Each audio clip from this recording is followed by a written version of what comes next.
Jonathan here. In this video, we're going to use bubble sort and an array of values, and we're going to use Python to sort that array of values. And I'm going to show you how bubble sort works with a visualization as well.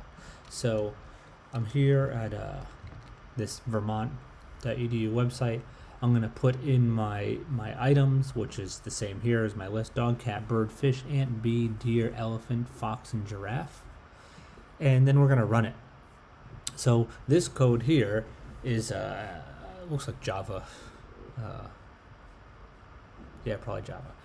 Java or C# or something, I don't know. And what it does is we can step through this code of steps. So there's 65 steps, and what it's going to do is it's going to swap. This is how bubble sort works. Is that it compares two adjacent cells, and if they're out of order, say if cell 1 is before cell 0, it swaps, and then it does another one, then it does another one. So I'm going to step you through it. So here it is. This is the first comparison happening, and we swap. And then here's the second comparison happening, and we swap, and the third, and the fourth, and we swap until this moves all the way. Well, no, it doesn't move over there, right? So and then we start over from the beginning. So it stripes through these, and it moves the biggest values to the ends, and to the right end, and then the smallest values to the left end. It's really kind of a cool thing to watch, and that's what you'll end up with.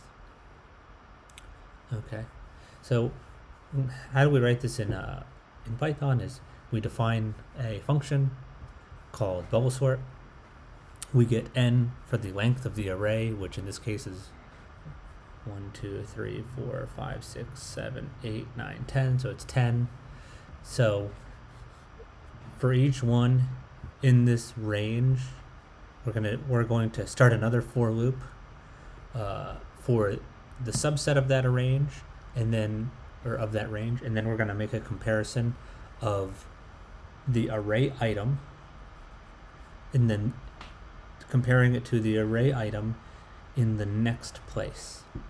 And if this evaluates to true, if this is greater than this, what it does is it creates a placeholder, and it swaps the two items, and then it returns the array. So we can run it. We can add other items. We can make this bigger. We can say zebra. Is zebra in there? No.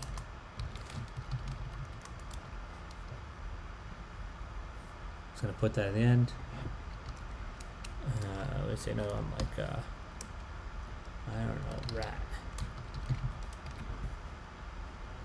And rat will go somewhere. Yeah, right before zebra. Yeah, and so that's done.